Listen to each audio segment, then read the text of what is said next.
आप सभी का डेली करंट अफेयर्स की क्लास में स्वागत है। आज है 9 मार्च और 9 मार्च की कौन सी ऐसी खबरें हैं जो हमारे यूपीएससी और स्टेट पीसीएस के प्री एग्जाम के लिए मोस्ट इम्पॉर्टेंट हैं। और इन खबरों को देखिए, क्लास शुरू करने से पहले मैं कुछ चीज़ें बताना चाहूँगा जो स्मार्ट अप्रोच इस क्लास में शामिल की जा रही है। इसमें आपको जो भी क्वेश्चन मिलेगा वो 9 मार्च के जो भी करंट अफेयर है मोस्ट इम्पॉर्टेंट है। उसमें क्या होगा, एक तो आपको प्रैक्टिस करा दी जाएगी क्वेश्चन के माध्यम से, ठीक है, आप प्रैक्टिस कर लेंगे। साथ ही साथ आपको नीचे व्याख्या मिलेगी। क्या मिलेगा? व्याख्या। आपको इसको भी बहुत अच्छे से पढ़ना है। अगर आप क्वेश्चन किया, व्याख्या अच्छे से पढ़ ली, तो आपका पूरा टॉपिक अच्छे से क्लियर हो जाएगा।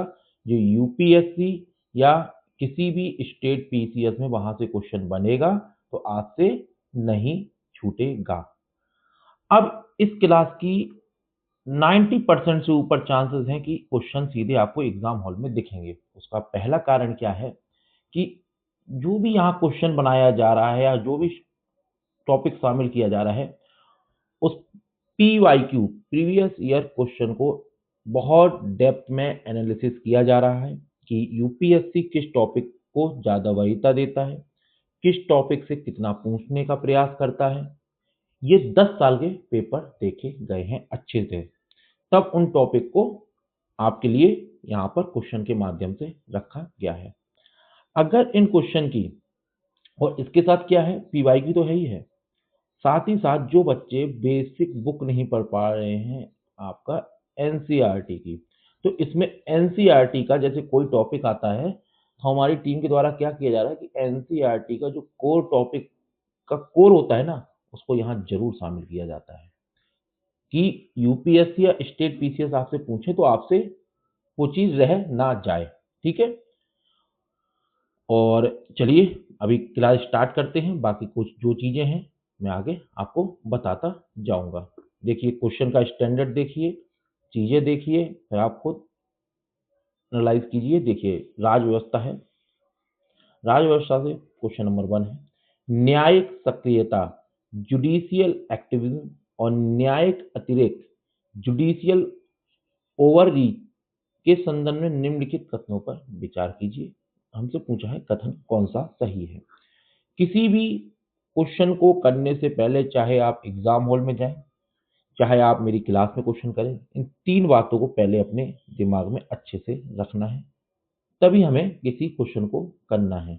ये नहीं क्वेश्चन आया जल्दबाजी में कर दिए। आपके पास यूपीएससी में 100 क्वेश्चन 2 घंटे होते हैं, आपको कट ऑफ 48 क्वेश्चन 50 क्वेश्चन तक ही अंडर में रहती है।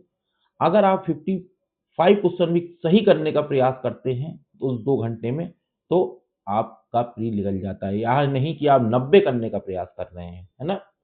इसमें क्या ध्यान रखना है, क्या गलत है क्या सही है, जो देखिए मैंने ऑलरेडी अंडरलाइन कर दिया है यहाँ पर। देखिए कभी कभी क्या होता है, हम जल्दबाजी में होते हैं, हमारा आया हुआ टॉपिक होता है, हमको इजी लगता है और हम इस चीज को वहां पर नहीं देखते हैं एग्जाम हॉल में, जहां से हमसे गलती हो जाती है। फिर सेकंड चीज क्या होनी चाहिए, 100% की सत्यता होनी चाहिए। जो आपको ये कथन दिख रहे हैं ना, ये 100% आपको ये पता होना चाहिए कि ये गलत कथन, ये गलत लाइन है या ये सही लाइन है। आप कहेंगे सर हम यह कैसे पहचाने, तो मैं कहूंगा आपसे मेरी क्लास में आकर मेहनत करिए।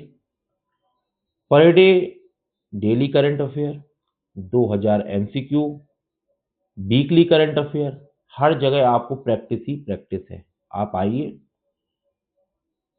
कोई भी टॉपिक हो, कम से कम आपकी आंखों के सामने से वो 10 से 11 बार गुजर चुका होगा, उसके कथन 10 से 11 बार गुजर चुके होंगे, तो आपके दिमाग में ऑटोमेटिक बैठ जाएगा। आपको रिवीजन की ज़्यादा आवश्यकता नहीं है। हाँ, पर मेरी क्लास के बाद एक बार शाम को आप लोग इसकी पीडीएफ टेलीग्राम ग्रुप से डाउनलोड कर लीजिएगा। टेलीग्राम ग्रुप का लिंक मेरे चैनल पर दे रखा है, ठीक है, डिस्क्रिप्शन बॉक्स में। तो उस पीडीएफ को खोल के शाम को एक बार जरूर प्रैक्टिस कर लीजिए, फिर आपको कोई रिवीजन की आवश्यकता नहीं हो। आपको इन पर सीओटी होना शुरू हो जाएगी। तीसरा है यूपीएससी और स्टेट पीसीएस में सबसे ज्यादा गेम। तो स्टेट पीसीएस में तो कहूंगा कि चलिए थोड़े क्वेश्चन शब्दों से खेलेंगे, पर आजकल यूपीएससी में क्या हो रहा है, साइकोलॉजी आपकी बहुत चेक की जा रही है। साइकोलॉजी क्या है, जैसे आप अधिकारी बनने जा रहे हैं तो आपकी सूक्ष्म दृष्टि होनी चाहिए कि चीजें कहाँ हमसे पड़ी हुई भी गलत कराई जा रही हैं। जैसे आपको बताऊं, लगातार, सभी तरह, पूर्णतः, केवल, सभी, ये जो शब्द होते हैं ये आपके 90% केस में गलत होते हैं, ऐसा तो कह दिया गया है। पर आपको मैं एक चीज अपनी क्लास के माध्यम से बताने का प्रयास करूंगा कि 10% केस में ये सत्य होते हैं सब। अब जहां वो सत्य होते हैं वो मेरे क्लास के द्वारा कंप्लीट करा दिया जाएगा, आपको कहीं जाने की आवश्यकता नहीं है। और इस क्लास का जो टाइम होता है वो 30 से 40 मिनट के बीच में होता है। कोई आपको 1 से 1.5 घंटे नहीं देना है। और ऐसा नहीं है कि आपको सिर्फ मैं 5 टॉपिक पढ़ाऊंगा और 5 टॉपिक पढ़ा के खूब सारी चर्चाएं करके आपके नोट्स बनवा के आपकी लिखती पोटी बनवा के रखवा दूं। 300 दिन बाद जब आपका एग्जाम आए तो आपको लगे यार आज तो इस साल तो कुछ पढ़ाई नहीं की है, कैसे एग्जाम दें, क्या करें। ये टेंशन जो आपका लास्ट में आता है वो सिर्फ इसलिए आता है क्योंकि आप लोग प्रैक्टिस नहीं करते हो। आप किस पे बिलीव कर रहे हो, नोट्स बनाने पे बिलीव कर रहे हो, शॉर्ट नोट्स बनाने पे बिलीव कर रहे हो, है ना। आप प्रैक्टिस कहाँ कर रहे हो, ना मेंस की प्रैक्टिस कर रहे हो, ना प्रीलिम्स की प्रैक्टिस कर रहे हो, और ड्रीम देख रहे हो आईएएस आईपीएस और एसडीएम का। ऐसे कैसे होगा मेरे दोस्त, प्रैक्टिस करनी होगी। अब मैं कहता हूँ पढ़िए आप, मुश्किल से 50% पढ़ लो, बस ज्यादा पढ़ने की आवश्यकता नहीं है। और प्रैक्टिस 90% कर लो। जो पढ़ो ना उस पर क्वेश्चन जरूर करो। मेंस के, प्री के प्रीवियस ईयर क्वेश्चन देखो, टॉपिक, और देखो मेरे चैनल पे आ गए हो ना, मेरे चैनल पे आ गए हो ना, तो पीवाईक्यू भी नहीं देखना है आपको। देखना, अगर आपको श्योरिटी के लिए देखना है तो आप जाके देख लेना, पूरा इस क्लास के माध्यम से कवर किया जाता है। सेकंड चीज, मेंस की क्लास स्टार्ट होगी बहुत जल्दी। उसमें भी क्या होगा, जो टॉपिक्स है ना जहां से क्वेश्चन आते हैं, 2.5 साल का, 3 साल का करंट अफेयर, साथ ही साथ मेरा टारगेट है 6 से 7 हजार क्वेश्चन की आंसर राइटिंग कराना। और प्री के लिए तो आप भूल ही जाओ। प्री के लिए तो कम से कम इस चैनल में ये मान के चलो डेली 21 आ रहे हैं, तो आप मान के चलो कि 20 हजार क्वेश्चन से ऊपर आपको प्रैक्टिस कराई जाएगी। अब सोच लीजिए आपका पेपर कैसे नहीं निकलेगा। हाँ, अब जिनको भाई आदत सी हो गई है कि भाई हम 1 से 1.5 घंटे क्लास देखेंगे, फिर उसके बाद ही कुछ सोचेंगे, नोट्स बनाए, वो कर सकते हैं, वो फ्री है। चलिए, क्वेश्चन नंबर 1 आपने अच्छे से पढ़ लिया होगा, बताइए इसका आंसर। जो मैंने 3 चीजें बताई हैं उनको कृपया करके याद रखिएगा, भूलिएगा नहीं। और आप क्लास थोड़ा होल्ड किया करिए और फिर आंसर देने का प्रयास कीजिए। और क्या गलती आपसे हो रही है कि जब मैं आंसर दूं उसके बाद देखना। पहले तो हमें यहाँ देखना है, सही पूछा हमसे। न्यायिक सक्रियता का तात्पर्य न्यायपालिका द्वारा नागरिकों के अधिकारों के संरक्षण के लिए सक्रिय, असक्रिय नहीं, सक्रिय भूमिका निभाना है। सक्रिय भूमिका निभाना है।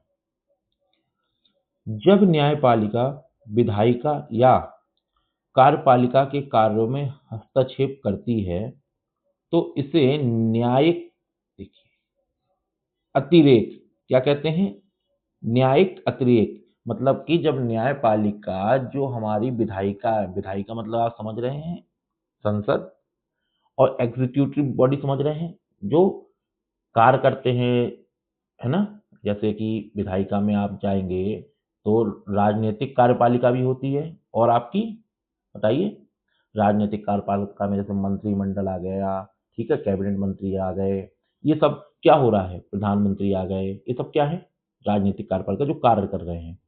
फिर उसके बाद आपका, जैसे आप आईएएस बन के जाओगे तो सचिव हो गए, चीजें हो गए, है ना। तो ये कार्यपालिका के लोग होते हैं जो कानून बनाने में या लागू करने के लिए कार्य करते हैं। तो उसके ऊपर जाके जब न्यायपालिका किसी चीज को न्याय देती है या उसमें कुछ अतिरिक्त जोड़ती है तो उसको न्यायिक अतिरिक्त कहते हैं। मतलब ओवर स्मार्ट काम, मतलब उन दोनों के काम को भी रोकना, चीजों को देखना, चेक करना, तो वो न्यायिक अतिरेक है। और ये हमारे मेंस का भी क्वेश्चन बनता है कि आजकल जो न्यायपालिका, जो आप अनुच्छेद 50 पढ़ेंगे, अनुच्छेद 50 जब आप पढ़ेंगे तो उसमें क्या लिखा हुआ है बताइएगा, आप लोग बताइए क्या है। ठीक है, सेपरेशन ऑफ पावर। जब ये दे रखा है तो ये कहां तक सही है, न्यायिक अतिरेक? ये मेंस का क्वेश्चन है ना। बाकी मैं आपको मेंस में इसकी आंसर राइटिंग डेप्थ में कराऊंगा। भारत के संविधान में न्यायिक अतिरेक शब्द को स्पष्ट रूप से परिभाषित किया गया। बताइए, आपने लक्ष्मीकांत या एनसीईआरटी में कहीं भी ये चीज पढ़ी हुई है? नहीं पढ़ी हुई है तो गलत कीजिए। और ये क्वेश्चन बहुत ही डेप्थ में बनाया गया है, जिस हिसाब से यूपीएससी आपको बनाएगा।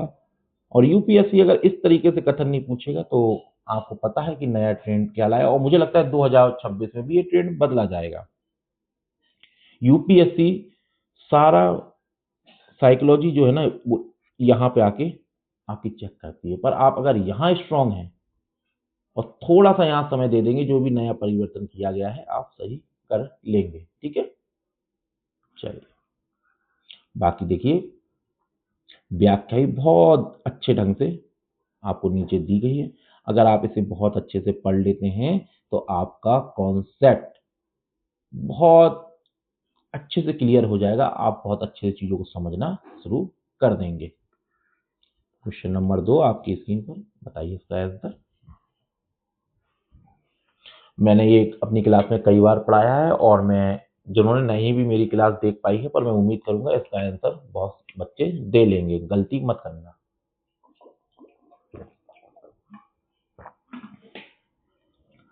दल बदल विरोधी कानून के संबंध में हमें क्या है, देखो यहां जरूर देखा करो, हमसे सही पूछा गया है।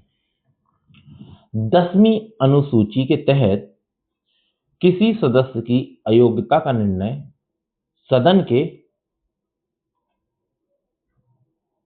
अध्यक्ष द्वारा किया जाता है। हाँ, बिल्कुल सही बात है। अध्यक्ष का निर्णय अंतिम होता है और इसकी न्यायिक, देखिए, समीक्षा नहीं की जा सकती। यदि कोई निर्वाचित सदस्य स्वेच्छा से अपने राजनीतिक दल की सदस्यता छोड़ देता है तो वह अयोग्य हो जाता है। ये बात भी सत्य है। अब ये बात गलत है। आप कहेंगे सर चलिए आपने बता दिया कि 1-3 तो सही है, पर दूसरा कथन हमारा क्यों गलत है ये बताने का हमें प्रयास करें। मैं कहूँगा कोई दिक्कत नहीं, इतनी डेप्थ में व्याख्या है, अच्छे से पढ़ लोगे, चीजें बहुत अच्छे से क्लियर। देखिए ये वाला केस जो है ना, बहुत अच्छे से याद करके जाना, 2026 के प्री के लिए मैं कहूंगा। देखिए इसमें ऐसे पूछा जा सकता है कि क्योतो होलोहन केस किस एक अनुसूची से संबंधित है। डायरेक्ट ऐसे पूछा जाएगा तो आपको पता होना चाहिए 10वीं। ठीक है, ठीक है। फिर उसके बाद इस तरीके से पूछा जाता है कि अध्यक्ष 10वीं अनुसूची में दल बदल विरोधी कानून के तहत अध्यक्ष का निर्णय आखिरी होता है, उसकी न्यायिक समीक्षा करने के लिए कौन सा केस संबंधित है, तो आपको पता होना चाहिए क्योतो होलोहन केस। ठीक है, आगे समझ में। चलिए क्वेश्चन नंबर 3 आपकी स्क्रीन पर, बताइए इसका आंसर। ये भी मैं कई बार टॉपिक बार बार आ रहा है, ये मुझे लगता है कि इस बार 2026 में क्वेश्चन कम से कम, मैं तो इस पर 5 से 6 बार क्वेश्चन करा चुका हूँ। कितना घुमाएगी यूपीएससी भी, मैंने हर तरीके से करा रखा है इस क्वेश्चन को। बताइए, केंद्रीय बैंक डिजिटल मुद्रा, यह भारतीय रिजर्व बैंक आरबीआई द्वारा जारी एक कानूनी, मतलब लीगल टेंडर है। हाँ, लीगल टेंडर है, बात सही है। इसे वाणिज्यिक बैंकों की जमा राशि के रूप में माना जाता है। बताइए, मैंने इतनी बार पढ़ाया है, माना जाता है कि नहीं? नहीं माना जाता। यही जो मैं कहता हूं ना आपसे, 100% श्योरिटी की कथन गलत है कि कथन सही है। अगर आप मेरे क्लास में आके इस तरीके से प्रैक्टिस करेंगे, और देखिए एक चीज और किया कीजिए आप लोग, जहां भी आप क्लास मेरी देख रहे हैं, एक रफ कॉपी या रजिस्टर और पेंसिल जरूर रखा करिए। जैसे एमसीक्यू सॉल्व कर रहे हो, एक तरफ तो लाइन अंडरलाइन करके देखो, ऐसे इस तरीके से, जैसे मान के चलो एक ये आपका पेज है, इसमें क्या करना है, यहां तो आपको 21 एमसीक्यू के नंबर डाल देना है, 1 2 3 इस तरीके से, ठीक है। और जो आप क्वेश्चन सॉल्व कर रहे हो उसका आंसर आप खुद लिखते जाओ। आपसे जैसे गलत हो गया तो उसके ऊपर गलत टिक लगाओ, जो सही आंसर है उसको लिखो कि भाई बी है। तो आपको ये पता लगेगा कि आप कितना अच्छे से एमसीक्यू को समझ पा रहे हो या कर पा रहे हो। अभी नहीं आएगा, 3-4 महीने बाद आपकी एक्यूरेसी इतनी अच्छी हो जाएगी कि आप ये मान के चलिए मैं 21 लाता हूँ तो आप 18-18 सही करेंगे। फिर क्या करना है आपको, जैसे क्वेश्चन नंबर 3 आया तो ऐसे ही लिख देना है Q3। तो उसके बाद देखना है टॉपिक का नाम क्या है, सीबीडीसी, टॉपिक का नाम लिख देना है। अब जैसे मान के चलो आपका क्वेश्चन नंबर 3 आपने गलत किया था, कहाँ गलती की थी, उससे 3 एरो बना लूँ मैं। शॉर्ट नोट्स भी अगर आपको तैयार करना है तो ऐसे कर सकते हो। सीबीडीसी क्या है, तो देखो जो मैं अंडरलाइन कर रहा हूँ ना, इन चीजों को लिखते जाओ, यही है नोट्स। कानूनी निविदा है, जमा राशि के रूप में जमा राशि, फिर उसके नीचे क्रॉस लगा दो, नहीं माना जाता। यह ब्लॉकचेन तकनीक पर आधारित हो सकता है, हाँ हो सकता है, ये ब्लॉकचेन तकनीक पर आधारित है, ठीक है। इस तरीके से जब आप नोट्स मतलब मान के चलो कि एमसीक्यू भी कर रहे हो, इस तरीके से लिखना प्रारंभ कर रहे हो। जब सेंट्रल बैंक डिजिटल करेंसी फिर मैं कभी लाऊंगा तो उसमें कुछ और नई चीजें होंगी, है ना, तो वहां कुछ और नई चीजें ऐड कर देना। फिर लाऊंगा तो कुछ और नई चीजें ऐड होंगी। तो इस तरीके से आपके एक फुल नोट्स भी तैयार, जिन्हें करना है उनको बोलना हूँ, वरना तो इस क्लास की प्रैक्टिस से ही सब कुछ हो जाएगा। पर कुछ लोग चाहते हैं नहीं यार मेरे को जब तक वो नहीं होगा तो एक फील नहीं आएगा अंदर से। तो फील लेने के लिए मैं कहूंगा, ठीक है, आप ऐसा कर सकते हैं। क्वेश्चन नंबर 4 आपकी स्क्रीन पर, ये भी कई बार टॉपिक रिपीट हो रहे हैं बार बार, क्योंकि ये करंट अफेयर है, बराबर चल रहे हैं। सॉवरेन ग्रीन बॉन्ड, बताइए।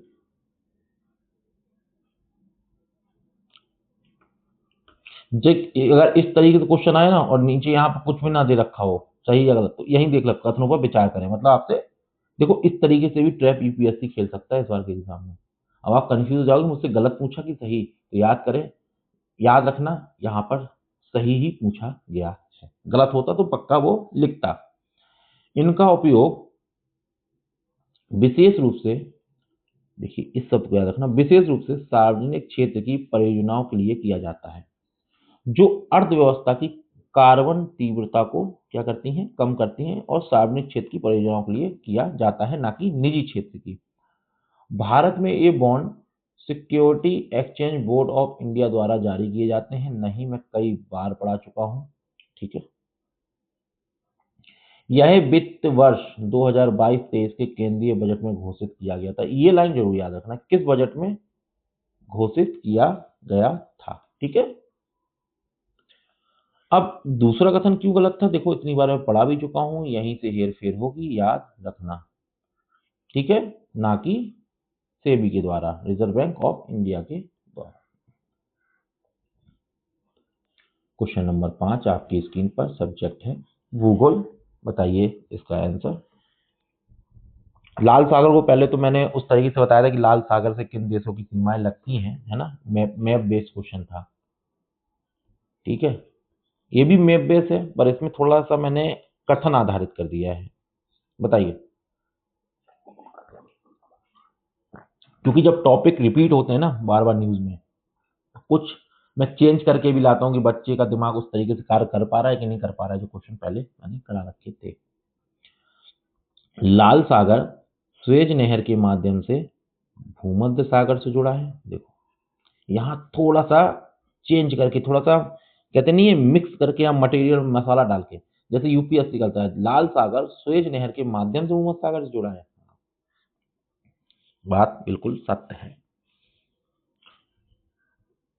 सऊदी अरब और यमन, पहले मैंने यही बताया था कि लाल सागर से किस देश की सीमा लगती है। अब देखो इस तरीके से, अब यहाँ पे वो पश्चिमी कर सकता है यूपीएससी, तो ये बात याद रखना, पूर्वी तट से सऊदी अरब और यमन। इथियोपिया की सीमा सीधे सीधे लाल सागर से लगती है। अब देखो यहाँ व्याख्या में, इथोपिया एक भू आबद्ध देश है, इसकी सीमा लाल सागर से नहीं लगती, पहली बात तो। ठीक है। इरिट्रिया और जिबूती इसके तटीय पड़ोसी है। ठीक है, चलिए ये क्वेश्चन भी देखिए, शायद कल के करंट अफेयर में या वीकली करंट अफेयर में मैं इसको समझा चुका हूं, पर न्यूज़पेपर में फिर से है तो जाहिर सी बात है क्वेश्चन तो मैं बनाऊंगा ही।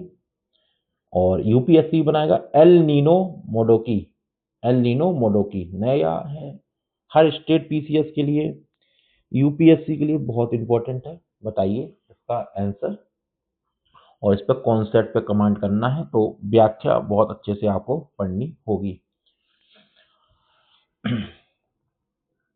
इसमें मध्य प्रशांत महासागर में असमान रूप से वार्मिंग या हाँ बात सही है। और जो अपना एल नीनो है ना, उसमें क्या होता है ये बताओ पहले मुझे। वो पूर्वी प्रशांत महासागर, ये क्या है मध्य। और एल नीनो मोडकी में क्या कर देंगे आपको, मैं आपको बता रहा हूं फिर से ध्यान रखना। एग्जामिनर इसे पूर्वी प्रशांत महासागर कर सकता है, आपको याद रखना है मध्य। मेरी क्लास का यही फायदा है, आपको सूक्ष्म दृष्टि कर दूंगा कि देखो कहाँ ध्यान देना है, यहाँ ध्यान दे लेना। इसके कारण भारत में समान से अधिक वर्षा होती है, सूखा पड़ जाता भाई साहब। यह प्रशांत महासागर के तापमान के वितरण से संबंधित है। 1 और 3 पूछा था हमसे, सही। इसी तरीके से आपको एग्जाम हॉल में जाना है और पेंसिल मोडोकी अक्सर भारतीय मानसून पर कैसा सकारात्मक नकारात्मक प्रभाव डालता है, वर्षा कम करता है। ठीक है, ये हो गया आपका पूरा एक कॉन्सेप्ट कि भाई मध्य प्रशांत महासागर है ना, भारत में वर्षा कम होगी। ठीक है, इस तरीके से आप पढ़ते जाइए तो आप खुद देखेंगे कि धीरे धीरे। और जब मैंने इसका एक और एमसीक्यू कल की या वीकली करंट अफेयर में करा रखा था, तो उसमें आप देखेंगे उसमें दूसरे तरीके से बनाया हुआ है। इतिहास के क्वेश्चन आ गए। अब अहोम साम्राज्य आज के ऑल इंडिया रेडियो की में था, ये बताइए इसका आंसर। आपको यहाँ सारे सब्जेक्ट से क्वेश्चन मिलेंगे, बेहतरीन क्वेश्चन मिलेंगे। और हर एक सोर्स जो भी स्टैंडर्ड है, the Hindu, press information bureau, all India radio, Indian express, down to earth, है ना, सब सारे सोर्स से बेस्ट टॉपिक निकाले जाते हैं, जहाँ से क्वेश्चन बनने के चांसेस बहुत ज्यादा हैं। अहोमों ने मुगलों को सराय घाट की लड़ाई में पराजित किया। देखो स्टेट पीसीएस में डायरेक्ट पूछा जा सकता है कि अहोमों ने मुगलों को किस एक लड़ाई में पराजित किया था। तो याद रखना सराय घाट की लड़ाई। अब ये भी पूछा जाता है कि सराय घाट की लड़ाई 1671 में किन के बीच लड़ी गई, तो आपको पता होना चाहिए अहोम और मुगलों के बीच लड़ी गई। तो क्वेश्चन एक लाइन से 3 प्रकार के। ठीक है, अहोम समाज खेल नामक कुलों में विभाजित था। अब ये पूछा जाता है खेल क्या है, एक कुलों में विभाजित था अहोम साम्राज्य। उन्होंने पाइक प्रणाली का उपयोग किया। अब ये जाके आप पढ़ना कि पाइक प्रणाली क्या है, बताना मुझे, है ना। तीनों ही सत्य है।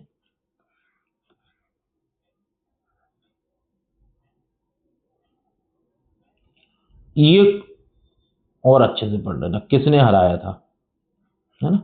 अगर कोई डिफिकल्ट क्वेश्चन बनाना होगा ना स्टेट पीसीएस या यूपीएससी को, थोड़ा डेप्थ में जाके यहां से पूछ लेगा, है ना। क्वेश्चन नंबर 8, स्वदेशी आंदोलन के दौरान गठित स्वदेश बांधव समिति, ये करंट अफेयर में है आज के। और जब करंट अफेयर में है तो देखिए क्वेश्चन वहीं से तो आते हैं, एग्जामिनर क्या है हर जगह नजर रखा हुआ है ना। टीम है, गठित है, वो हर एक स्टैंडर्ड सोर्स में नजर रखे हुए हैं। अब एक आप कहिए तो एनसीईआरटी का भी क्वेश्चन कह सकते हैं, आप कहिए तो करंट का भी कह सकते हैं कि करंट में है। अब आप मुझे जाइएगा, आज एक काम करिएगा आप सभी लोग, थोड़ा सा समय निकाल के यूट्यूब पे यूपीएससी और स्टेट पीसीएस के सारे के करंट अफेयर सर्च करना। आप मुझे फिर करंट अफेयर सर्च करना, आप देखना 1 घंटे, 2 घंटे, 2.5 घंटे, 3 घंटे सब क्लासेस हैं। इस तरीके से स्मार्ट अप्रोच से आपको क्लास कहाँ किस चैनल पे मिल रही है, ये पहले बताना। ये स्मार्ट अप्रोच कौन लगा, क्योंकि पता है इसमें बहुत मेहनत का काम होता है। चीज़ों को निकालना, फिर पीवाईक्यू का एनालिसिस करना, फिर चीज़ों को अच्छे से सेट करना, जैसे एग्जामिनर कोई नहीं चाहता आज की दुनिया में। और किस पेड ग्रुप में ऐसा पढ़ाया जा रहा है, ये भी मुझे बताइएगा। बस आप लोगों को फिर अगर आप लोग ये सब एनालिसिस कर लेंगे तो बस आपको फिर एक काम करना, पूछिए क्या, कि दुनिया है दिखावे की भाई। तो आपको इस चैनल पर अपने दोस्तों को टेलीग्राम पर हर जगह इतना लिंक शेयर करना है, आप लोगों का मुझे इतना प्यार मिलना चाहिए कि इसके सब्सक्राइबर ना और ग्रो चैनल का बहुत तेजी से हो। तब मुझे लगेगा कि वास्तव में मेरी स्मार्ट अप्रोच मेरे बच्चों को, स्टूडेंट्स को बहुत अच्छी लग रही है और उन्होंने इस चीज़ को सराहा है। तभी देखिए चैनल मेरा कितनी तेजी से ग्रो करा रहे हैं। और इस चैनल पे, ये चैनल कितना भी ग्रो हो जाए लाइफ में, फ्री ऑफ कॉस्ट एजुकेशन रहेगी स्मार्ट अप्रोच के साथ। हाँ, ग्रो होगा, चीज़ें अधिक बढ़ेंगी तो नए टीचर्स लाऊंगा ऐसे ही स्मार्ट अप्रोच वाले, जो सी सेट भी फ्री में फुल कवर कराएंगे आपका। ठीक है, साथ ही साथ हर प्रकार के जो भी आपके एथिक्स हुआ, जिसका जो भी ऑप्शनल होगा, ऑप्शनल भी इसमें कम से कम 10 प्रकार के ऑप्शनल चलेंगे इस चैनल पर, सिर्फ शक्ति पर। जो सबसे ज़्यादा डिमांड आप लोग करेंगे कमेंट के माध्यम से, वो ऑप्शनल भी शुरू करा दूंगा। फ्री ऑफ कॉस्ट बोल रहा हूँ मैं, पर ये कब कब हो पाएगा फ्री ऑफ कॉस्ट? देखिए, मैं तो फ्री कर सकता हूँ, पर जो टीचर पढ़ाने आएगा वो तो सैलरी लेगा ना, उसको सैलरी मैं कहाँ से दूंगा? तो उसके लिए तो चैनल को या तो बहुत ज़्यादा सब्सक्राइबर हो या ग्रो बहुत अच्छा हो। तो ये करेगा कौन? बस आपसे इतना से तो मांगा है मैंने, कोई आपसे फीस या कोई आपसे कभी कुछ नहीं लगने वाला। तो ये आपके ऊपर मैं जिम्मेदारी छोड़ता हूँ, है ना, कितने जल्दी आप ये टारगेट पूरा करते हैं। ठीक है, जो भी क्लास देख रहा है कमेंट जरूर करिए, मुझे लगना चाहिए कि कौन कौन से बच्चे और कहाँ कहाँ से जुड़े हुए हैं मेरे चैनल पर। अपना वहाँ वो भी लिखा करिए ना ब्रैकेट में कहाँ से हैं आप। चलिए, क्वेश्चन नंबर 9 आपकी स्क्रीन पर इन्वायरमेंट से है।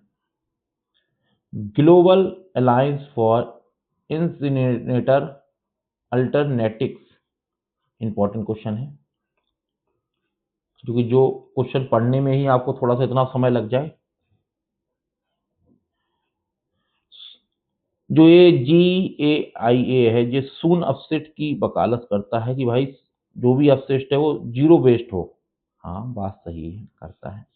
भारत ने 2022 से सिंगल यूज प्लास्टिक पर प्रतिबंध लगा दिया, तो कोई यहाँ 2021 भी कर सकता है ना, तो याद रखना। प्लास्टिक ओवरशूट डे वैश्विक प्लास्टिक कचरा प्रबंधन क्षमता से संबंधित है।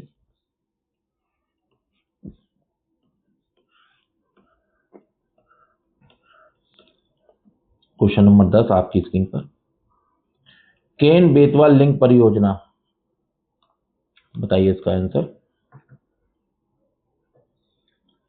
यह भारत की पहली नदी जोड़ो परियोजना है, ये बात याद रखना। दूसरी कर सकता है, यहाँ पर जहाँ पे गोला लगाया है इस चीज को बहुत याद रखना है। यह परियोजना के कारण पन्ना टाइगर रिजर्व का कुछ हिस्सा जलमग्न हो जाएगा। हाँ, हो जाएगा। यह केवल उत्तर प्रदेश राज्य को लाभान्वित करेगी नहीं, 1 और 2 मध्य प्रदेश को ही करेगी। तो देखो, जब यहाँ पे भी हमसे क्या किया है उसने, आप ये चीज देखो, यहाँ पे भी ये नहीं लिखा कि सही बताओ, है ना, ये इसका आंसर है, तो हमें सही का ही सोचकर कार्य करना है। क्वेश्चन नंबर 11 आपकी स्क्रीन पर, सॉलिड स्टेट बैटरी के लाभों के संदर्भ में निम्नलिखित तथ्यों, देखो यहाँ पे भी नहीं लिखा, क्योंकि मुझे लग रहा है कि यूपीएससी इस बार इस तरीके का लॉजिक खेलेगा कि आप कंफ्यूज हो जाओ एग्जाम में कि हमसे पूछा क्या जा रहा है। यहाँ तो लिखा नहीं है सही बताएं या गलत बताएं नीचे यहाँ पर, और यहाँ पर आप मान के चलना सही वो आपसे पूछ रहा है। यूपीएससी हर साल दिमाग लगाता है, क्योंकि वो साइकोलॉजी आपकी चेक करता है कि आप अधिकारी हैं तो आप किस तरीके की सोच के जल्दी चीजों को कैच करते हैं। जब तो आपसे गलत पूछा ही नहीं जा रहा है, कोई आपसे नेगेटिव बात बोली ही नहीं जा रही, तो आप कैसे मान सकते हैं कि हमसे गलत पूछा जा रहा है। वो यहाँ सीसेट का गेम खेलेगा आपसे, है ना। चलिए, इनमें तरल इलेक्ट्रोलाइट के स्थान पर ठोस इलेक्ट्रोलाइट का उपयोग किया जाता है। तरल की जगह पे क्या ठोस इलेक्ट्रोलाइट का उपयोग किया जाता है। कई बार पढ़ाया हूं, ये बात बिल्कुल सत्य है। ये लिथियम आयरन बैटरी की तुलना में अधिक सुरक्षित है। कौन सी? सॉलिड स्टेट बैटरी अधिक सुरक्षित है, बात सही है। इनकी ऊर्जा घनत्व देखिए अधिक होता है, कम नहीं होता है लिथियम से, है ना। ये चीज याद रखना और इंपॉर्टेंट टॉपिक है, इसको बहुत अच्छे से पढ़ लेना। चलिए, क्वेश्चन नंबर 12 बहुत इंपॉर्टेंट है, साइंस या उसे इन्वायरमेंट जिसका कहना हो आप कह सकते हैं। जीन साइलेंसिंग तकनीक के बारे में क्या सत्य है? यह कोशिकाओं को कुछ प्रोटीनों के उत्पादन से रोकने की एक विधि है। यह कोशिकाओं को कुछ प्रोटीनों के उत्पादन से रोकने की एक विधि है। हाँ, आरएनए हस्तक्षेप जीन साइलेंसिंग का एक प्रकार है। देखो, डीएनए हस्तक्षेप कर सकता है, यहाँ पर शब्दों से हेरफेर कर सकता है, इस चीज को याद रखना। इसका उपयोग आनुवांशिक रोगों के उपचार के लिए किया जा सकता है। हाँ,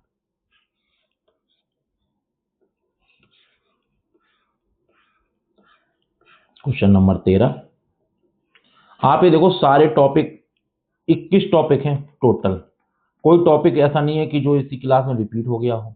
तो 21 करंट अफेयर का मतलब होता है कि जिसमें से 5 से 6 टॉपिक तो ऐसे हैं जो कोर यूपीएससी वाले हैं, बाकी कुछ टॉपिक ऐसे हैं जो प्योर स्टेट पीसीएस के हैं, और कुछ मिक्स हैं कि कहीं भी आना जाना हो सकता है उनका।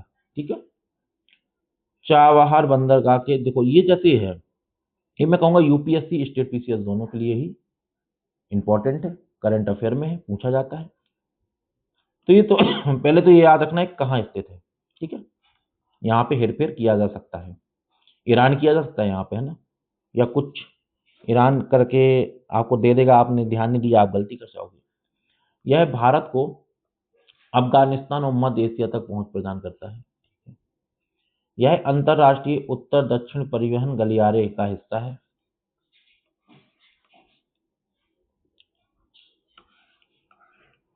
आज थोड़ा क्लास लंबी जाएगी, थोड़ा सा। क्वेश्चन नंबर 14, शार्क के संदर्भ में देखो कथनों पर विचार करें। इसका मुख्यालय काठमांडू नेपाल में है। म्यांमार शार्क का संस्थापक सदस्य नहीं है। शार्क चार्टर 1985 में अपनाया गया था। ये देखिए, पढ़िए, कितने सदस्य हैं ये याद रख लेना, पूरा करंट अफेयर में है, अच्छे से याद कर लेना, फिर कह रहा हूं पूछा जाएगा तो गलती मत करना। अब आ गई है योजनाएं और रिपोर्ट। नमस्ते योजना के संदर्भ में निम्नलिखित कथनों पर विचार करें। इसका उद्देश्य स्वच्छता कार्यों में शून्य मृत्यु दर प्राप्त करना है। जो भी टैंक वगैरह साफ करते हैं, है ना, तो उनकी मृत्यु ना हो, शून्य मृत्युता। यह सामाजिक न्याय और अधिकारिता मंत्रालय तथा आवास और शहरी मामलों के मंत्रालय की एक संयुक्त पहल है। देखो ये चीज बिल्कुल याद रखना, यहाँ से गलती आपसे करा दी जाएगी, फिर बोल रहा हूँ, मंत्रालय जरूर याद रखना। यह केवल ग्रामीण क्षेत्रों की नहीं, केवल ये 90% वाला है जो गलत है। ठीक है, इस दूसरी लाइन को बहुत याद रखना, फिर बोल रहा हूँ। क्वेश्चन नंबर 16, वैश्विक लैंगिक अंतराल रिपोर्ट बताइए, विश्व बैंक द्वारा जारी की जाती है। कई बार पढ़ाया हूं, गलती मत कर देना, फिर बोल रहा हूं। अगर ईमानदारी से पढ़ाई कर रहे हैं तो आराम से। यह आर्थिक भागीदारी, शिक्षा, स्वास्थ्य और राजनीतिक सशक्तिकरण के आधार पर देशों को रैंक देती है, बात पढ़ाया है मैंने। भारत की रैंकिंग में सुधार शिक्षा राजनीतिक प्रतिनिधित्व में वृद्धि कारण हुआ है। हाँ, तो आप एक चीज और एक नोटिस करो कि आज जैसे 21 एमसीक्यू है, ठीक है, और आप एक चीज नोटिस कर पा रहे हो कि जो बच्चा मेरी डेली करंट अफेयर की क्लास शुरुआत से लेता हुआ आ रहा है, और ये 9 मार्च की क्लास है, ये कब की क्लास है? 9 मार्च की। ये 9 मार्च की क्लास है, ठीक है, और 21 एमसीक्यू हैं। पर जो बच्चा मेरी डेली करंट अफेयर की क्लास लेता हुआ आ रहा है, मैं गारंटी के साथ कह रहा हूँ वो बच्चा 17 क्वेश्चन बिल्कुल सही कर रहा होगा। बताएं क्यों? अब जैसे ये है, ये मैंने कहीं ना कहीं शॉर्ट में अब देखो, ये बता रखा था किसके द्वारा जारी की जाती है, वो यहाँ गलत कर लेता उसको आंसर मिलना शुरू हो जाते। तो यही फायदा है, जब आप एग्जाम में भी जाएंगे ना, जब आप एग्जाम हॉल में भी जाएंगे ना, तो इसी तरीके से आप देखेंगे कि यूपीएससी में 100 क्वेश्चन आएंगे ना, आपको मैं क्या कह रहा हूँ 75 क्वेश्चन आ रहे होंगे। पर आना एक अलग बात होती है, सही करना एक अलग बात होती है। आपके जो सही जाएंगे वो 50 प्लस जाएंगे, मतलब 52 से मैं कहूँगा 55 तक 100% करेक्ट। बस आपका रिजल्ट आ गया ना, क्या करना है, आ तो 75 रहे होंगे। देखिए 25 क्वेश्चन यूपीएससी से ना मैं लड़ सकता हूँ, मैं क्यों झूठ बोलूंगा, ना कोई लड़ सकता है। इस तरीके से सेट करेगा ना, देखो एग्जाम से 2 दिन पहले एक क्लास लूंगा किस तरीके से वो 25 एमसीक्यू को सेट करता है, ये मैं और अच्छे से बताऊंगा, जो आपको डरा देंगे, आपका आत्मविश्वास गिरा देंगे। कल का मैच देखा था ना न्यूजीलैंड इंडिया का, क्या हुआ, इंडिया ने 255 का स्कोर खड़ा कर दिया, 255 का, न्यूजीलैंड प्रेशर में ही खत्म हो गया। तो प्रेशर बहुत बड़ी चीज है, चाहे आप जितनी अच्छी टीम हो, चाहे जितने बच्चे आप जितना अच्छा पढ़ के आए हो या कुछ करके आओ, प्रेशर में चले जाओगे। ये 25 एमसीक्यू चलो बता ही देता हूँ कैसे सेट करता है। ए बी सी जी कोई भी पुस्तिका आपके पास आएगी, सबसे पहले ये क्या करेगा, 5 क्वेश्चन रखेगा कि बच्चा यहाँ ट्रैप में फंसे, नहीं फंसोगे। फिर जैसे ही आपके 30 क्वेश्चन क्रॉस होंगे फिर 5 रख देगा। फिर जैसे ही आपके 50 क्वेश्चन क्रॉस होंगे फिर 5 रख देगा। फिर जैसे ही आप ये 75 के समथिंग पहुंचोगे फिर 5 रख देगा। फिर जैसे ही आप ये अपना 85 समथिंग या 90 क्रॉस करोगे फिर 5 रख देगा। ये ट्रैप है कि बच्चा कहीं तो अपनी आत्मविश्वास को खोए। और 25 क्वेश्चन यही होते हैं, अगर इनको छोड़ना सीख गया आपने, इनको पकड़ना सीख गए, तो आपके लिए पेपर हलवा हो जाता है, वो किसी भी साल का हो। आप पीवाई की उठा के देख लो, ऐसे जो मैंने बताया यही होगा। क्वेश्चन नंबर 17 आपकी, ये बात बहुत कम लोग बता पा रहे होंगे आपको, और मैं सच बता रहा हूँ। ग्रीन हाइड्रोजन के बारे में निम्नलिखित कथनों पर विचार करिए। बताइए, इसका उत्पादन नवीकरणीय ऊर्जा का उपयोग करके जल की, तो कितनी बार पढ़ा हूं, मैं क्या कर रहा हूँ, आज की 21 क्लास में 17 सही कर रहे होंगे जो हमारी डेली क्लास लेते हुए आ रहे हैं। इसमें उप उत्पाद के रूप में कार्बन डाइऑक्साइड उत्सर्जित होती है। बताइए, भारत का लक्ष्य 2030 तक 5 एमएमटी वार्षिक उत्पादन क्षमता प्राप्त करना है। और देखो स्टेट पीसीएस में इस तरीके से पूछा जा सकता है कि ग्रीन हाइड्रोजन का वार्षिक उत्पादन कितना है 2030 तक, मतलब कितना लक्ष्य प्राप्त करना है, तो 5 एमएमटी, जो 10 एमएमटी भी कर सकता है। बात याद रखना। ये तो बेसिक का भी हो चुका है, बहुत पुराना हो चुका है, बच्चे मुझे लग रहा होगा तुरंत आंसर इसका दे देंगे। ठीक है, सेंदाई फ्रेमवर्क बहुत बड़ा होगा। क्वेश्चन नंबर 19, अग्नि 5 मिसाइल के विषय में बताइए। यह एक अंतर महाद्वीपीय, मतलब एक द्वीप से दूसरे द्वीप बैलिस्टिक मिसाइल है। इनकी मारक क्षमता 5000 किलोमीटर से अधिक है। यह MIRV तकनीक से ले, देखो अब MRIV तकनीक, जो मेरे डेली करंट अफेयर पढ़े हुए उन्हें ये भी पता होगा, है ना, तो उनके गलत होने के चांसेस ही नहीं है, वो सब कुछ पढ़े बैठे हुए हैं। करंट अफेयर में मैं एमसीक्यू के माध्यम से ही इतनी चीजें पढ़ा देता हूँ कि बच्चे का गलत होने के चांसेस ही नहीं है कहीं दूर दूर तक। क्वेश्चन नंबर 20, लॉजिस्टिक प्रदर्शन सूचांक के संदर्भ में कौन सा कथन सही है, बताइए। इसे विश्व बैंक द्वारा जारी किया जाता है, सही बात है। भारत की रैंकिंग में पीएम गति शक्ति और एनएलपी जैसी पहलों से सुधार हुआ है, बात ये भी सही है। यह केवल देशों के वायु सेवा को माप करना है। ये देखिए आपका नीचे सब दे रखा है, और इसके ये चीजें याद कर लेना। ठीक है, क्वेश्चन नंबर 21, संयुक्त राष्ट्र उच्च समुद्री संधि के संदर्भ में विचार करें। कर दीजिए विचार। इसका उद्देश्य राष्ट्रीय अधिकार क्षेत्र से बाहर के क्षेत्रों में समुद्री जीवन का संरक्षण करना, यह 2030 तक दुनिया के 30% महासागरों को संरक्षित क्षेत्रों में रखने का लक्ष्य रखती है। भारत इस संधि पर हस्ताक्षर करने वाला अभी हाल ही में, तभी तो न्यूज़ में था 1, 2, 3। अब देखो जो बच्चा, मैं क्या कह रहा हूँ, जो डेली करंट अफेयर देखता है वो 17 इस क्वेश्चन में सही कर देगा। क्यों? टॉपिक बार बार इस तरीके से रिपीट होते हैं ना करंट अफेयर में, आप सोचिएगा, है ना।